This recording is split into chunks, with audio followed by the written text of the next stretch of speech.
കയ്യിലൊരു sweet പൊട്ടവും capsicum ഉണ്ടോ? എങ്കിൽ നമുക്ക് ഊണിനൊരു ഈസി ആൻഡ് ടേസ്റ്റി ആയിട്ടുള്ള കറി ഉണ്ടാക്കാം.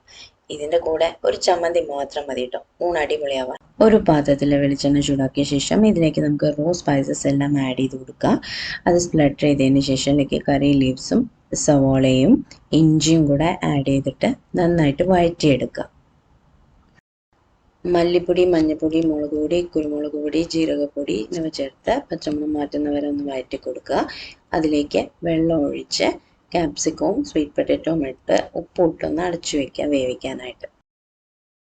ഇതിലേക്ക് 1/2 കപ്പ് തേങ്ങ അരച്ചത് ചേർത്ത് കുറച്ച് ഗരം മസാലയും ആഡ് ചെയ്ത് നന്നായിട്ട് മിക്സ് ചെയ്ത് കൊടുക്കുക.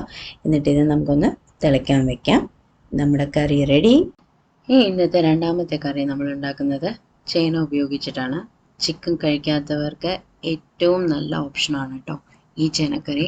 ഒരു പാനിൽ എണ്ണ ചൂടാക്കി സവാളയും ഗാർലിക്കും കൂടെ നമുക്ക് ഒന്ന് വഴറ്റിയെടുക്കാം. അതിൻ്റെ കളർ മാറുന്ന സമയത്ത് നമുക്ക് മുളക് പൊടിയും മല്ലിപ്പൊടിയും കൂടെ ഒന്ന് ഇട്ടിട്ട് ചെറിയ തീയിലൊന്ന് വഴറ്റിയെടുക്കാം. പിന്നീട് ഇത് അരയ്ക്കാനെടുക്കാം.